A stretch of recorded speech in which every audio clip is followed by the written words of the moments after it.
2026년 1월 6일, 대만 공군의 자존심이 바닷속으로 사라졌죠. 600시간이 넘는 베테랑 조종사가 탄 최신의 F-16V 전투기, 단 몇 초 만에 레이더에서 증발해버린 겁니다. 그런데 여러분, 이 사고를 바라보는 미국의 반응이 심상치 않습니다. 안타까움, 천만에요. 질색하고 있습니다. 아니 대체 왜? 동맹국의 비극 앞에서 왜 미국은 이토록 냉정한 걸까요? 그 이유는 충격적이죠. 이 추락사고가 단순한 기체 결함이 아니라 대만이라는 나라의 안보보험이 만료되었음을 알리는 신호탄이기 때문입니다. 그리고 그 옆에서 한국은 전 세계를 경악시키고 있죠. 대만이 돌멩이를 던질 때 한국은 K9 자주포를 전 세계에 팔고 있었습니다. 지금부터 그 충격적인 진실 낱낱이 파헤쳐드리겠습니다. 중국 공산당은 이제 숨기지도 않아요.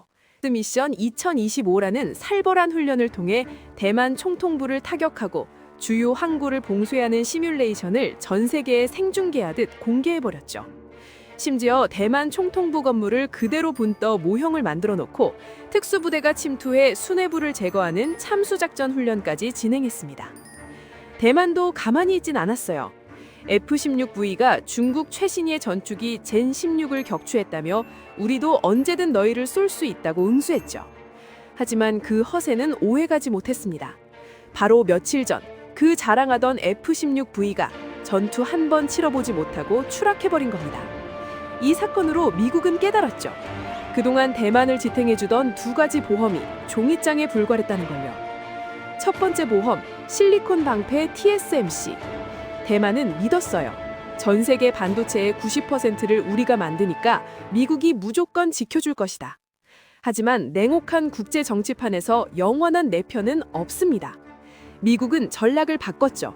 피 흘려서 대만을 지키는 것 대신 반도체 공장만 쏙 빼오는 디리스킹 전략을 선택한 겁니다. TSMC의 핵심 엔지니어들과 최첨단 장비들은 지금 이 순간에도 태평양을 건너 미국으로 옮겨지고 있어요. 심지어 미군 내부에서는 중국이 대만을 점령할 경우 아예 공장을 폭파해버리는 초토화 작전까지 거론되고 있습니다. 대만의 실리콘 방패가 미국이 가장 먼저 챙겨서 도망가야 할 짐이 되어버린 순간이죠. 두 번째 보험, 미국의 군사적 지원은 어떨까요? 대만 사람들의 55%는 전쟁이 나면 미군이 와서 싸워줄 거라 믿고 있습니다. 하지만 미국의 생각은 완전히 달라요. 스스로 싸울 의지가 없는 나라는 아무리 도와줘도 밑빠진 독에 물 붓기라는 걸 베트남과 아프가니스탄에서 뼈저리게 배웠죠. 여러분, 기억하십니까? 대만 최전방 진먼다오 초소에 중국 민간 드론이 날아와 병사들 얼굴까지 찍어갔던 그 사건. 그때 대만 병사들이 어떻게 대응했는지 아십니까? 바닥에 굴러다니는 돌멩이를 주워 드론을 향해 던졌습니다. 21세기에 최전방 군인이 돌팔매질이라니요. 이 장면은 전 세계로 퍼져나갔죠. 대만군은 원시인 군대라는 조롱을 받았죠. 이뿐만이 아닙니다. 대만군 장교들이 중국에 포섭되어 군사기밀을 넘기고 전역한 조종사들이 중국 항공사에 취업해 중국군에게 비행 기술을 가르쳐주고 있어요. 미국 입장에서 대만은 최신 무기를 줬자 며칠 뒤면 설계도가 베이징에 올라가 있을 나라가 되어버린 겁니다. 젊은이들 사이에서는 전쟁 나면 항복하겠다는 패배주의가 만연해 있죠. 그런데 바로 그때 한국은 완전히 다른 길을 걷고 있었습니다. 우리는 1950년 6.25 전쟁 당시 지금의 대만보다 훨씬 더 절망적인 상황에 처해 있었습니다. 서울이 사흘 만에 함락되고 국군과 유엔군은 낙동강까지 밀려나 더 이상 물러설 곳조차 없는 풍전등화의 위기였죠. 그때 미국은 충격적인 비밀 계획을 세웠어요. 이른바 뉴 코리아 플랜. 대한민국 정부와 62만 명을 한반도 밖으로 탈출시켜 망명정부를 세운다는 계획이었죠. 최종 낙점지는 남태평양의 작은 섬 서사모아였습니다. 상상이 되십니까? 우리가 지금 이 땅이 아니라 남태평양 야자수 아래서 서사모아 코리아라는 이름으로 살 뻔했다는 사실이요. 하지만 그때 한국은 달랐습니다. 미 8군 사령관 월튼 워커 장군의 더 이상 물러설 곳은 없다. 여기서 지켜라는 명령 아래 우리 국군 영령들은 소총 한 자루, 수류탄 한 발을 들고 탱크에 몸을 던지며 버텨냈죠. 그 처절한 항전 의지, 내 나라는 내가 지킨다는 그 도끼가 미국을 감동시켰습니다. 미국은 뉴코리아 플랜을 쓰레기통에 퍼닫고 인천 상륙작전이라는 거대한 도박을 감행했죠. 결국 한국은 스스로의 힘으로 나라를 지켜냈고 폐허 속에서 한강의 기적을 일궈내며 세계 12위의 경제대국으로 우뚝 섰습니다.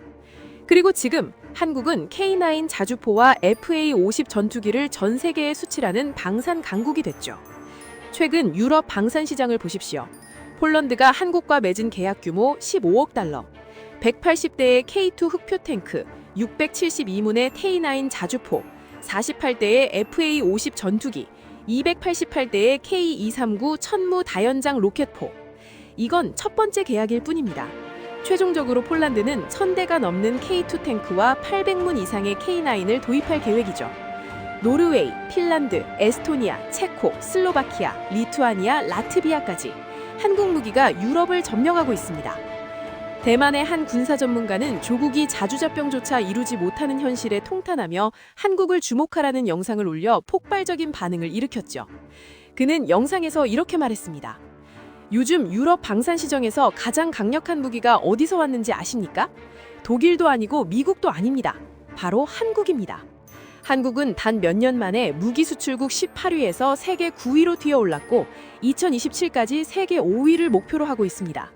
한국 무기는 최첨단 성능을 제공하면서 가격은 서방 무기의 70% 수준입니다. 게다가 배송 속도는 독일이나 미국보다 몇 년이나 빠릅니다. 더 놀라운 건 한국이 기술 이전과 현지 생산까지 기꺼이 해준다는 겁니다. 폴란드는 이미 K9을 자국에서 생산하고 있고 K2 탱크 생산도 준비 중이죠. 한국은 북한이라는 전 세계 최고 긴장 지역에서 수십 년간 실전 대치해온 경험이 있습니다. 그 경험이 녹아든 무기들이죠. 대만 네티즌들의 반응도 이어졌습니다. 인정할 건 인정해야 합니다. 한국은 제조업 강국으로 철강, 전자, 반도체, 자동차, 조선, 방위산업 모든 것을 생산합니다. 대만인들은 한국 제품을 값싼 조리품이라고 주장하지만 실제로는 한국 제품이 전 세계적으로 더 유명하고 신뢰도도 높습니다. 한국은 세계 3위의 제조업 강국입니다. 한국의 국방산업이 이토록 강력한 건 당연한 일입니다. 대만도 한국 무기 구매를 진지하게 고려해야 합니다. 그런데 여기서 끝이 아닙니다. 대만은 지금 하늘에게 마저 버려지고 있어요. 2026년 12월 28일 밤 대만 동쪽 해역에서 규모 7의 강진이 발생했습니다. 대만 전역이 흔들렸고 철도가 멈췄으며 3천여 가구가 정전됐죠. 그런데 더 큰 문제가 있었어요. TSMC 공장들이 올스톱한 겁니다. 반도체 공정은 수백 단계의 초민감 공정이라 잠깐만 멈춰도 전체를 처음부터 다시 시작해야 하죠. 전문가들은 최대 1억 타이완 달러 이상의 손실이 발생할 거라 전망했습니다. 더 심각한 건 대만이 환태평양 조산대 불의 고리에 속해 있다는 사실이에요. 전 세계 지진의 90%가 여기서 발생하죠. 그런데 최근 이 불의 고리가 깨어나고 있습니다. 대만 다음 날 페루에서 규모 6.2가, 일본에선 규모 7.5자 강진이 터졌어요. TSMC의 지진 리스크는 앞으로 더욱 높아질 수밖에 없습니다. 그래서 지금 무슨 일이 벌어지고 있을까요? 마이크로소프트, 구글, 메타 같은 빅테크 구매 임원들이 한국에 상륙해 삼성과 SK를 붙잡고 물량 확보에 목숨을 걸고 있습니다. 마이크로소프트 임원은 원하는 조건으로 공급이 어렵다는 답을 듣고 회의 중에서 자리를 박차고 나갔고, 구글은 한국산 메모리 확보 책임을 물어 구매 담당 임원을 해고하기까지 했죠. 왜 이렇게까지 할까요? 한국 없이는 AI 산업에서 살아남을 수 없기 때문입니다. 현재 삼성과 SK의 메모리 반도체는 내년 생산분까지 잠겨 있고 가격 불문 전부 달라는 주문이 쏟아지고 있어요. 지금 AI 시대에서 청바지를 팔고 있는 이가 바로 한국입니다. 이것이 바로 대만과 한국의 결정적인 차이죠. 대만은 돈으로 최신 무기를 사오면 나라가 지켜질 거라 착각했습니다. 반도체 공장만 있으면 미국이 알아서 지켜질 거라 자만했죠. 하지만 F-16이 추락하고 드론에 돌을 던지는 그들의 모습 속에서 우리는 정신의 부재를 목격했습니다. 반면 한국은 피로 그 가치를 증명했습니다. 낙동강에서 더 이상 물러설 곳이 없을 때 우리는 탱크에 몸을 던졌죠. 미국이 서사모아로 도망가라 할 때 우리는 내 나라는 내가 지킨다고 외쳤습니다. 그 도끼가 한국을 방산 강국으로 만들었고 AI 시대의 핵심 플레이어로 만들었죠. 폴란드가 150억 달러를 한국에 쏟아붓는 이유, 유럽 전역이 한국 무기를 찾는 이유, 빅테크 기업들이 한국 반도체에 목숨을 거는 이유, 바로 여기에 있습니다. 대만이 살 길은 단 하나입니다. 미국에 매달리는 것이 아니라 한국의 도끼를 배우는 것이죠. F-16 한 대의 추락이 던지는 메시지는 명확합니다. 스스로 지킬 의지가 없는 평화는 굴종의 다른 이름일 뿐입니다. 대한민국의 미래를 지켜내기 위해 헌신하고 희생하신 모든 이들에게 박수를 보냅니다. 끝까지 시청해주셔서 감사합니다. 도움이 되셨다면 좋아요를, 다른 이야기도 궁금하시면 구독을 눌러주세요.